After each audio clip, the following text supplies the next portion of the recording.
To another exciting installment of Wrestling Rampage. The two amigos are back in this liberal bitch. That's right. And we're liberal. Yeah. Throw that in there. Of course, to some people we are. How you doing? Tommy. Still waiting. We're still waiting. We're still waiting on that video, ain't we? Yeah. But Tommy, You can do fucking Disney movies, but you can't even do that video.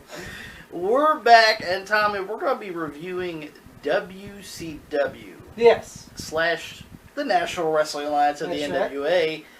Clash of the Champions 6.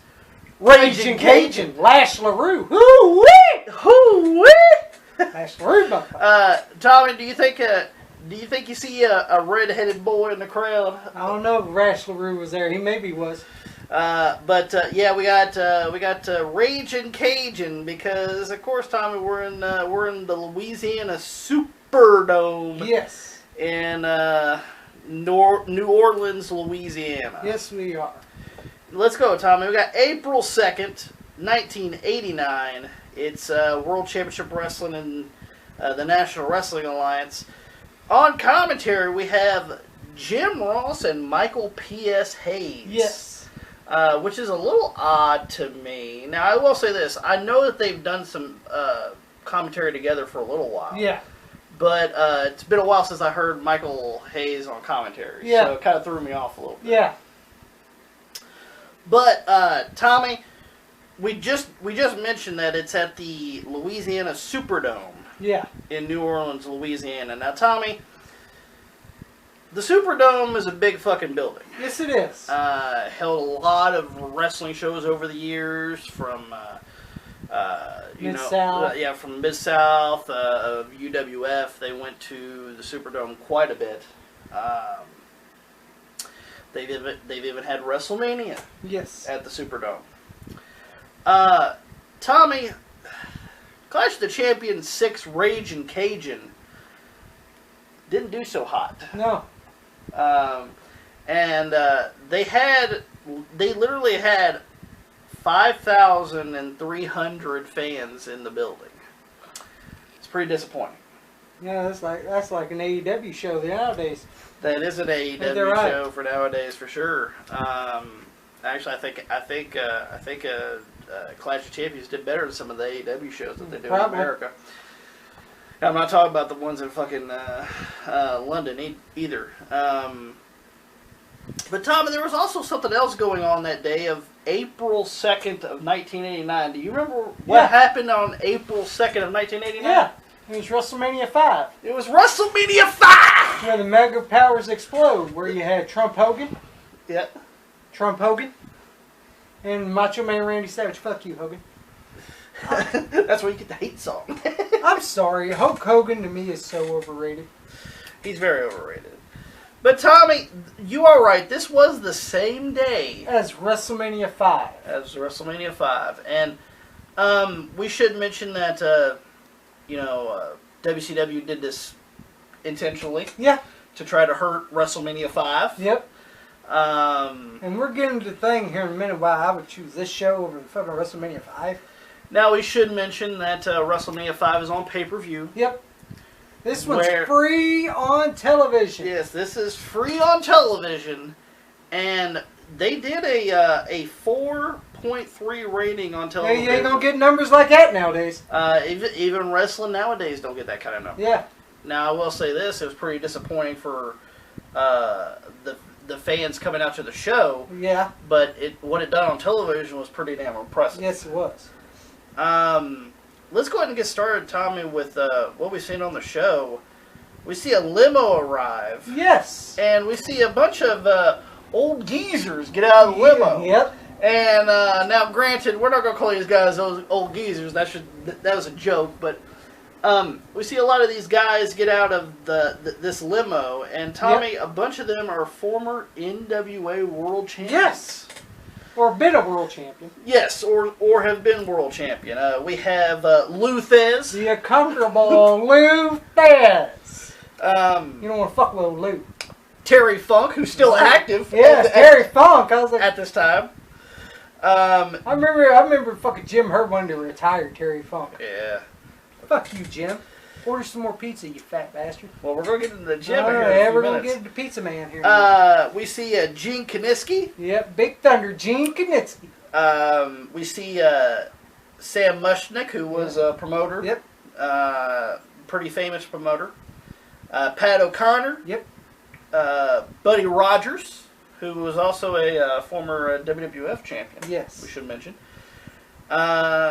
Terry's brother, Dory Funk Jr. Yeah, Dory Funk Jr.'s there. He's bald, man. He's bald, man. Yeah, he's there. And Tommy, another active superstar at this time, that a lot of people don't remember him being that active around this time, but he was Harley Race. Yeah, Harley Race was there.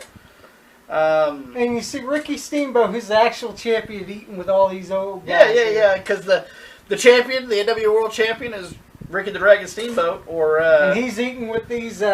He's eating pizza with the seniors here. I don't think that was pizza. Well, Jim Hurt's the pizza man, ain't he? He ain't the Americana pizza man either. With a little snout on the side. Yeah, little Caesar's pizza. Tommy, the barrel's where he was. It was nice to see them honor these legends of wrestling and have a nice dinner for them. Yeah, do you think Jim Hurd gave a fuck about that? Well, Tommy, Jim Hurd comes on there with his coon skip fucking hat. I'm surprised he didn't.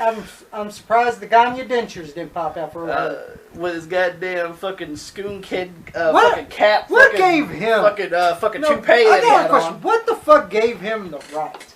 Okay. The fucking right to run a fucking wrestling company, and all he did was manage Pizza Hut. Well, that was WCW's downfall. They always brought in people that weren't qualified to do the job. He knew pizza, but he didn't know wrestling.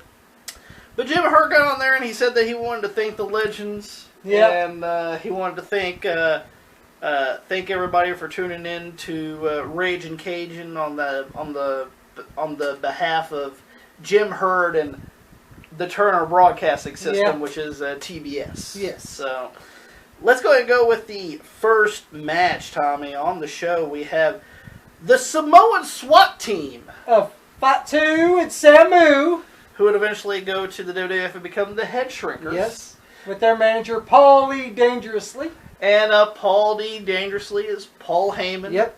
Which is the reason why it worked so well when he was with the Bloodline, because he's been with fucking the Samoans since the 80s.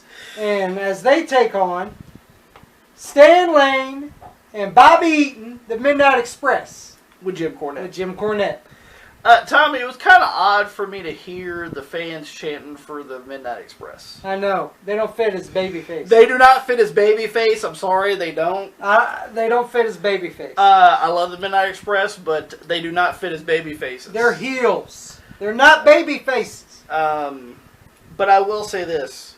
A great tag team match. Yeah, this was a great opening tag team match. I enjoyed it. Express run the Samoan SWAT team's heads together. And I like how they just look at each other after their heads got fucking together, and they just kick Stan right in the fucking thing. So I was like, damn. Or was it Bobby? It was one of two, but it was just fucking hilarious. Remember when, I can't remember when Samu Fatu got Bobby Eaton in the corner, and they're kicking him, and you hear Bobby, oh! Oh! Oh! Oh! Oh!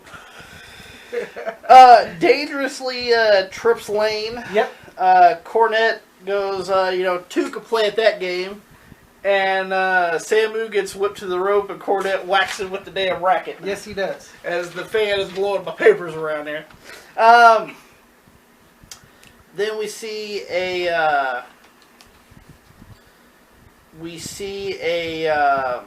head knock by Bobby Eaton. Yep. And he gets a headbutt on him afterwards. The Samoan SWAT team misses a double axe handle and hits Fatu by accident. And Lane gets up and hits Insecurity on Fatu, so takes him out while Samu's laying there. Rocket launcher. And Lane is complaining to the referee, which is Tommy Young. Yep, Tommy Young. And Fatu comes in with that big ass brick of a cell phone that Paul Heyman had in the 80s, and hits Bobby Eaton in the back of the head with it, and rolls Samu over on top of Bobby. 1, 2, 3. And Stan couldn't get in there fast enough. No, he couldn't.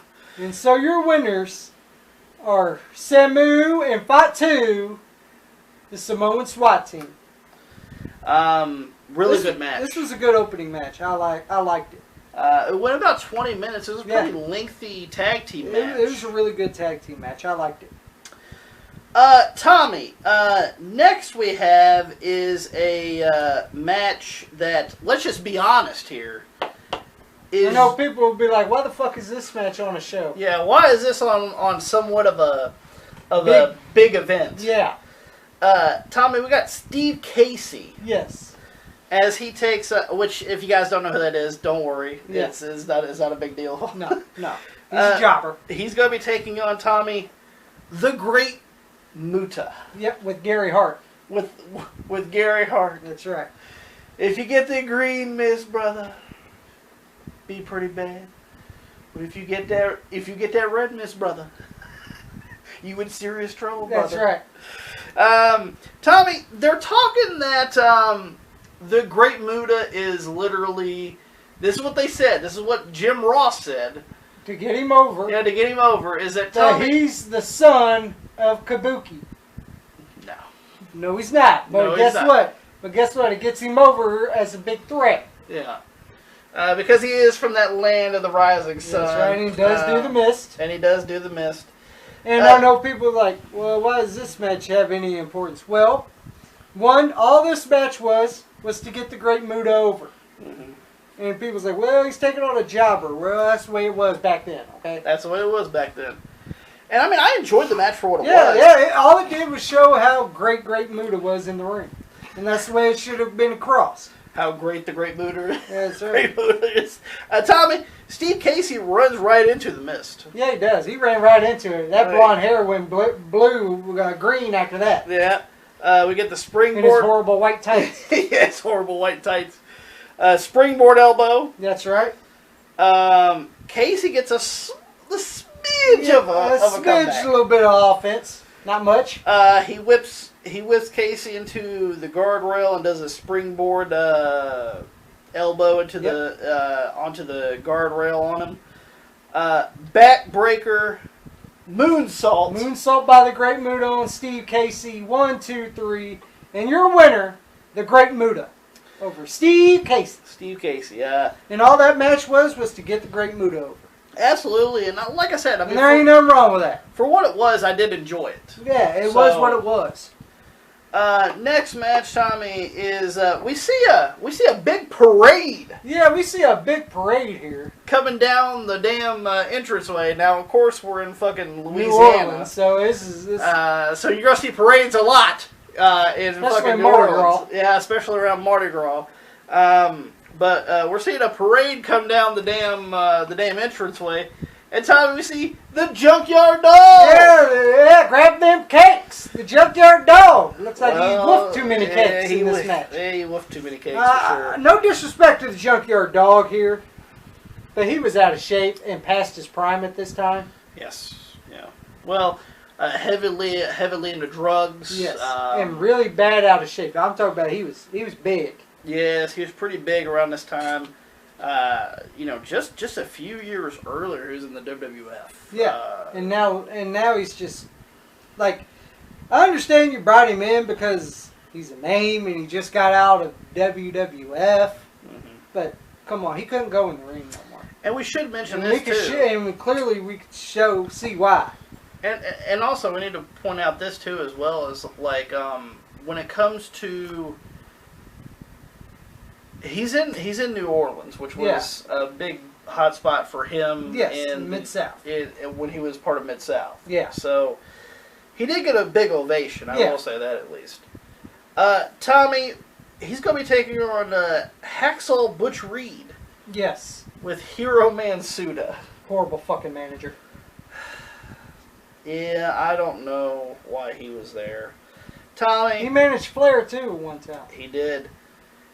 This wasn't good. No, this match was fucking horrible. I'm talking about it was bad. It was real bad. And the finish was just as worse. The only good move we seen was Butch Reed does that top rope shoulder breaker. Yeah, and I love how JYD just fucking did a flip. That was the only flip he did. Yeah, he barely got on the fucking mat. There wasn't too many times that Junkyard Dog went down, but when he went down, I hate when he would fall because it looked so horrible. It looked bad. Real bad. JYD whips Reed into Mansuda. Mansuda falls. Yeah, but did you see JYD? He was thinking, is this going to be a small package? And he falls before fucking Butch Reed does. He gets under him like he's going to do a small package. And Reed just falls over. Yeah, Reed just falls over. And JYD goes, oh, no small package? Fuck it, I'll cover you anyway. He covers him. And let's grab them cakes, because that's what I'm waiting on. Let's grab them cakes and a 1 and a 2 and a 3.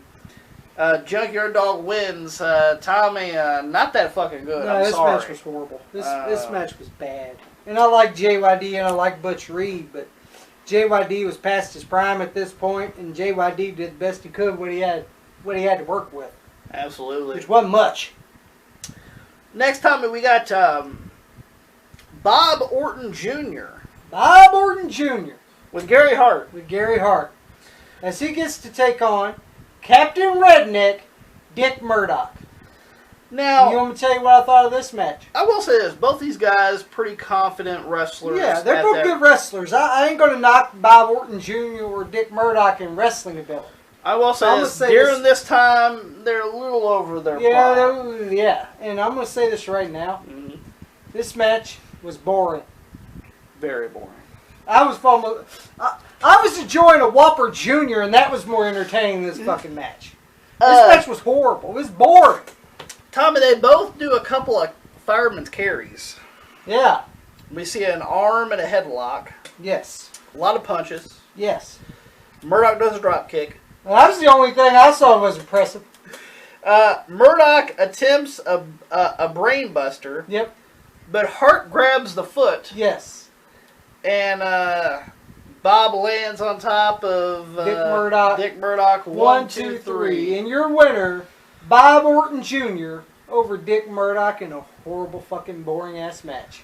Now, the Reed and Dog match was just horrible. This match was boring, mostly. Yeah, that's the thing. This match, I had no problem with Bob Orton and Dick Murdoch. They were a little bit kind of past the prime at this time. But like, it's just... It was mostly boring. It's boring. Rest holds. Like, I will say this. I mean, they pulled off moves and stuff, but it's just, it was really boring.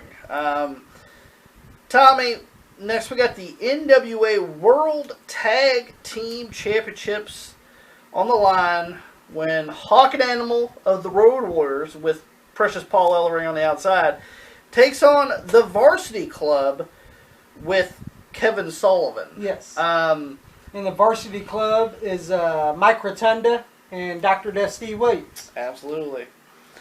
A lot of power moves. Yeah.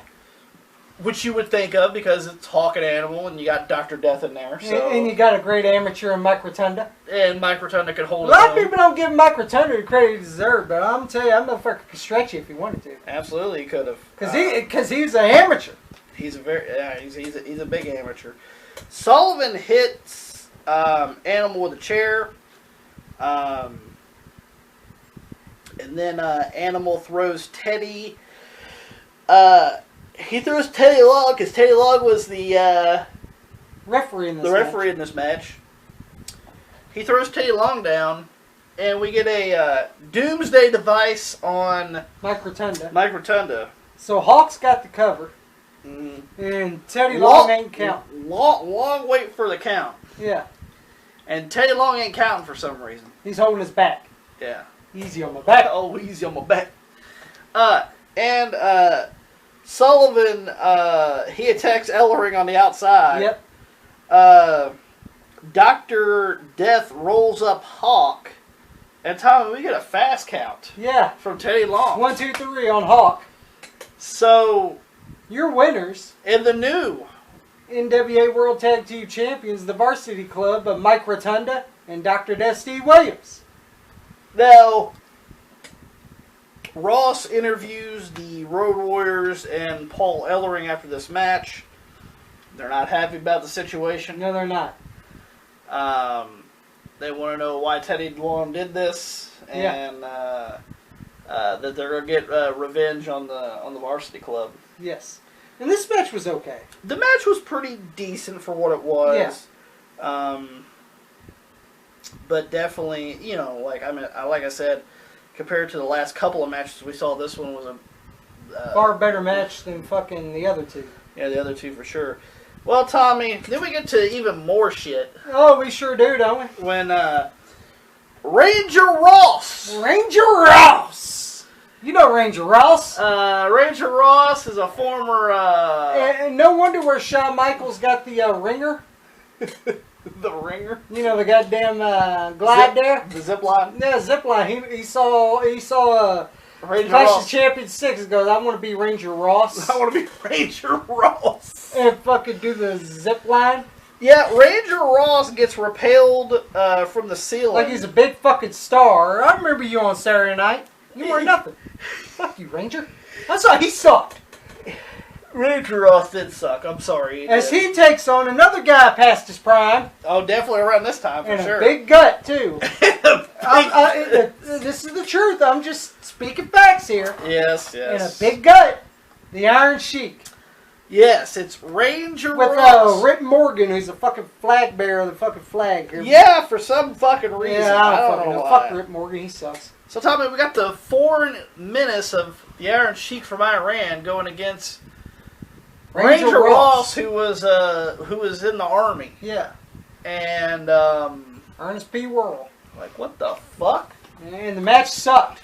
The match. Thank God this match wasn't long, and I'm glad it wasn't for Iron Sheik's safety. Because let me tell you, this match was horrible. Even just for a couple of minutes. Yeah. It was my favorite. Good. I think didn't Ranger Ross do the old super kick? Yeah, he did. Yeah, he hit the combat kick on Iron Sheik, and the Iron Sheik's belly shakes. And I'm just throwing it out there.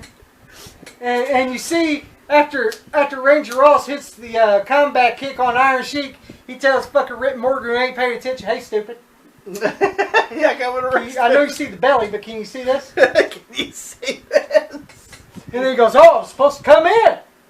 And then fucking here comes Rip Morgan to make the save, and Iron Sheik and Rip Morgan beat the shit out of Ranger Ross, and then here comes the Junkyard Dog to make the save. Make the save. Tom, it ends up being a disqualification. Yeah, and even Junkyard Dog and Ranger Ross couldn't even save this one. Nothing could save this. This match was horrible. It was awful. I'm sorry, it was awful. Tommy, let's see if we can get any better when the next match is for the NWA United States Tag Team Championships. Yes. When the champions Rick Steiner and Eddie Gilbert with Missy Hyatt, as they take on Kevin Sullivan and Horrible Dan and Spivey. You know, Waylon Mercy in shit-stained white tights, white pants, doctor pants. And I'm going to tell you, I'm glad this match was short.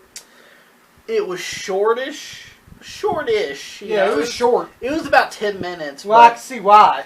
It was good for what it was. It was good for just for the 10 minutes, except for Dan Spivey. Fuck you, Dan. Dan sucks. I'm sorry, he's never gotten good. He's never been good. Steiner clotheslined Spivey over the top rope. Gilbert grabs Hyatt's purse. Hits Kevin Sullivan in the gut. Ooh!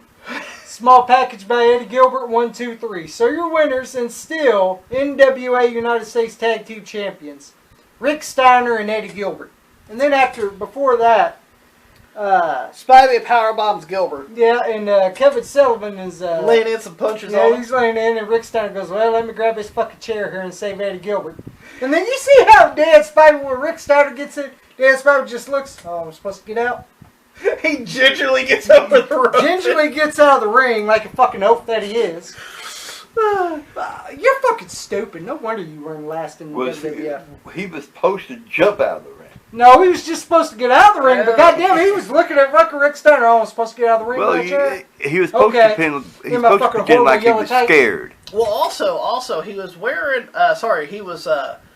Steiner came in with one of those like plastic, like non-folding chairs. Like ones you'd see in schools and shit. Yeah. And it's like you could get a better fucking chair. You could get like a metal folding chair. You're using the elementary school chair? What is this? They're like goddamn, is this like bad in New Orleans? There ain't goddamn chairs? Gotta use fucking elementary school chairs? But Tommy, still the NWA United States Tag Team Champions are the First Family. Yep, Rick Steiner and Eddie Gilbert. And Tommy, that leads us to the main event.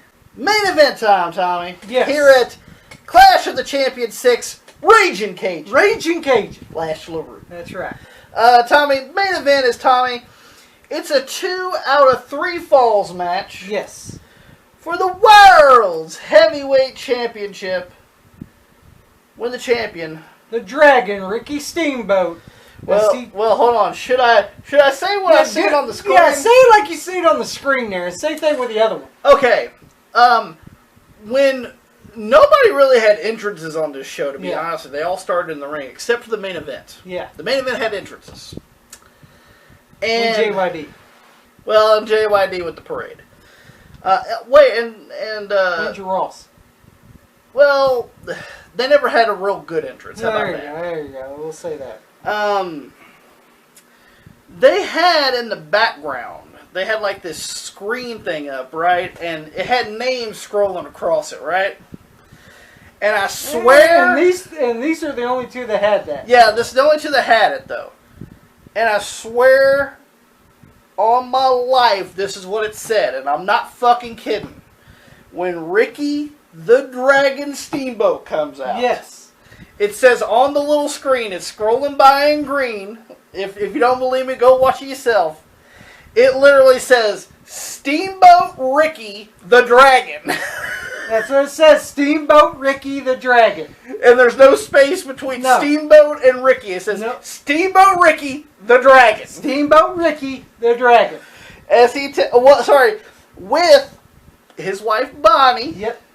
And Richie. And the little dragon, Richie Steamboat. As he takes on Ric Flair. Oh, and it said, let me do it. Yes. On Ric Flair's got the same thing. Yeah. It has Ric Flair up there, RICKFLAIR.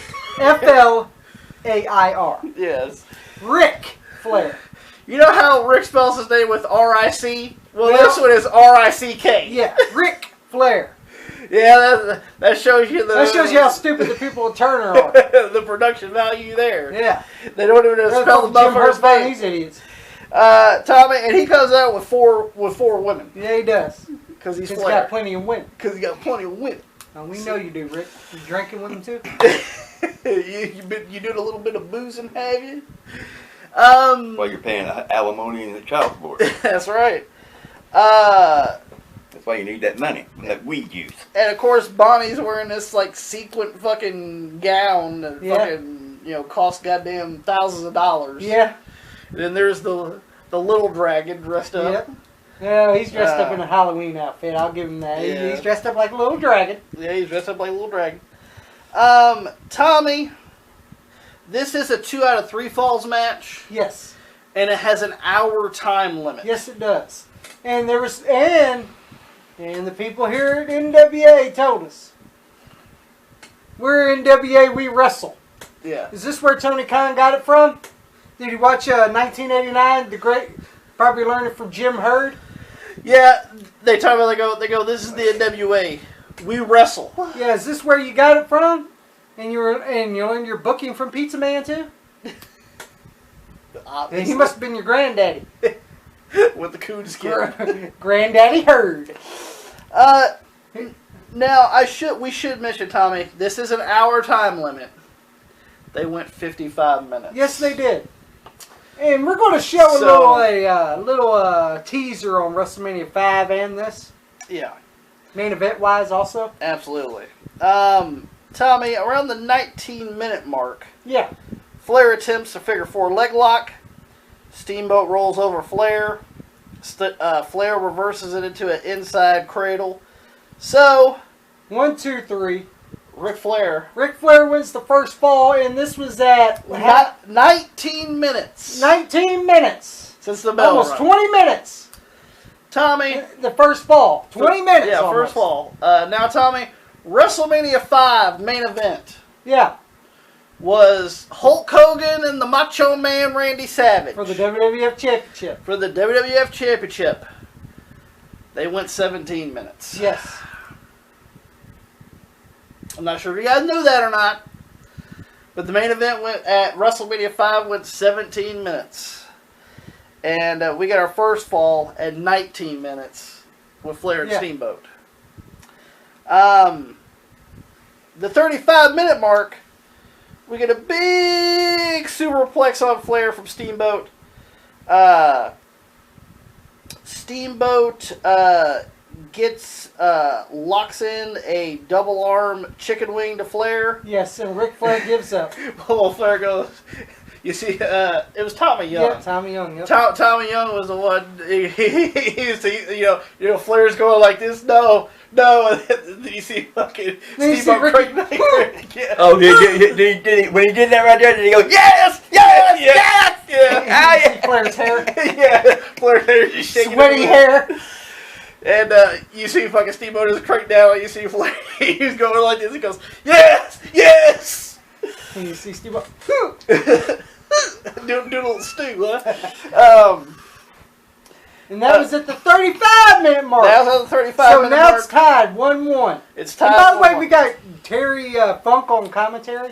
I forgot to write that down. Actually, yes. Michael P.S. Hayes leaves. And for the main event, we have Jim Ross and Terry Funk on commentary. Which Terry Funk fits because he's a former world champion, so he can understand the value of the world title. And also later in '89, he takes on Flair. Yes, he does. So we should mention after their last fucking match at Wrestle War. But thank you for reminding me of that. I actually didn't write that down. Yeah. Surprisingly. Steamboat attempts, and this is around this 55-minute mark. Yeah, about to be an hour. Steamboat attempts the double arm chicken wing in, but his leg gives out. But Steamboat's still holding on to Flair. Yes. So he falls backwards, and Flair's shoulders are on the mat. Yep. And he hits a 1. Tommy Young goes for a 1 and a 2 as he's checking Flair's shoulders. But Flair puts his foot underneath the bottom rope. Before the 3 count. But Tommy Young counts 3. But Tommy Young hits that 3. And so Tommy still the NWA World Heavyweight Champion. As the name on the marquee says, Steamboat Ricky the Dragon. Yeah, Steamboat Ricky the Dragon. Now, Tommy, phenomenal match. Yeah, this was a great fucking match. Great match. Definitely one of those. And thank God they took all the time. Yes. Where I didn't have to see a WCW, an NWA television title match, Rip Morgan versus Sting. Yes. And a fucking United States title match with Jack Victory and Lex Luger. Yeah, Jim Ross was talking about that they have If this match goes over the time limit. We got some standby matches if this goes over the time limit or whatever. We have some extra matches, and thank goodness we weren't able to watch those matches. Probably would have sucked. Absolutely. Tommy, Jim Ross interviews Steamboat in the back, and Steamboat's just dripping fucking sweat. Yep. And he's interviewing, and Tommy, they watch it from all angles. Yes. And they watch it from the top, from Tommy Young's angle, where he couldn't see that Flair had his foot underneath the rope. And then they reversed the angle, and Steamboat goes, okay, Flair's got a legitimate gripe. His foot's up on the rope. The consummate baby face of Ricky Steamboat. Yeah. He says, you know what? It's true. I did walk out as the victor, but Flair he had his foot underneath the rope. And he has a reason. And he has a reason to go against me one more time. Yep. So and he tells Pizza Boy get the rematch lined up. So Steamboat, as that classic baby face, is going to. I'll give him another chance. I'll give him a rematch for sure. Then with Tommy, we get a recap video, music video of what happened, and we get the TBS and WCW copyright at the very end. That's right. I actually enjoy Clash of the Champions. I'll be honest, this is better than fucking Night of Champions. Absolutely. I know what you're going to say. I ain't going to lie, some of these matches did suck. Listen, okay. Worst matches on the card, Dog and Reed. And Bob Orton Jr. and Dick Murdoch. Yeah. Ranger Ross and Sheik. Yeah, Ranger Ross and Sheik. Those are the 3 horrible matches. Yes. But I will say this. Short matches. Somewhat short matches. Yeah. So there's, you can kind of get over that point. And Great Muta, I love the Great Muta with wrestling, so I'll give that a pass because it was what it was. It was there just to get Great Muta over. But definitely, if you're going to watch this event for Ragin Cajun, the Samoa SWAT team versus the Midnight Express. Great match. If you want to see Muta, just go after a jobber. I highly suggest you watch that match. The NWA World Tag Team titles was good. The Road Warriors versus Dr. Dusty Williams and Mike Rotunda was good. Short, but Steiner and Gilbert versus Sullivan and Spivey's pretty decent. Yeah, pretty decent. And Chef's Kiss for Flair and Steamboat. Yeah, Flair and Steamboat actually saved the match. And here's the thing. Which one would you have rather fucking watched? Yeah. Would you rather watch fucking Hulk Hogan dropping the ball's leg on Savage, and you already know Hogan's going to win? Hogan don't do jobs, brother. And then you got to pose. And then, Hogan must pose. Or would you rather watch a fucking wrestling clinic with Steamboat and Flair? Which one would you rather watch? Because you know Hogan don't do fucking 50-something minute matches. It's actually been so long. I probably need to check out WrestleMania 5. Yeah, I think we do need to check it out and see which one would we choose.